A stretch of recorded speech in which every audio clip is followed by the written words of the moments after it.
তো বন্ধুরা আজকে তো সন্ধ্যাবেলার টিফিন বানানোর জন্য চলে এসেছি। আজকে সন্ধ্যাবেলা আমাদের হবে হচ্ছে কফি বানাতাম, কিন্তু এই যে দুধ থাকলে গ্যাস হয়ে যায়, তার জন্য হচ্ছে রচা হবে। আর এই যে পাকোড়ার জন্য এই চিকেনের টুকরোগুলোকে আদা পেঁয়াজ রসুন, এই পেঁয়াজ না আদা রসুন আর কাঁচা লঙ্কা পেস্ট করে আর দই দিয়ে সকালবেলা ম্যারিনেট করে রেখেছিলাম। এবার এর ভিতরে একটা দই ফাটিয়ে দিয়ে এই ডিম ফাটিয়ে দিয়েছি। আর এর ভিতরে দেব হচ্ছে একটু কর্নফ্লাওয়ার, এইটা দেব। আর সাথে দেব হচ্ছে একটু গোলমরিচ গুঁড়ো।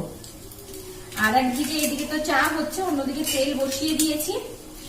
তো তেল গরম হয়ে গেলে ঝটপট পাকোড়াগুলো ভেজে নেব। বেশি গোলমরিচ গুঁড়ো দেবো না, যেহেতু কাঁচা লঙ্কা আছে, আবার ঝাল লাগবে। এটাই হচ্ছে আজকে আমাদের সন্ধ্যাবেলার টিফিন। চলো বন্ধুরা ঝটপট এগুলো ভেজে নিই। টাটা, দেখা হবে।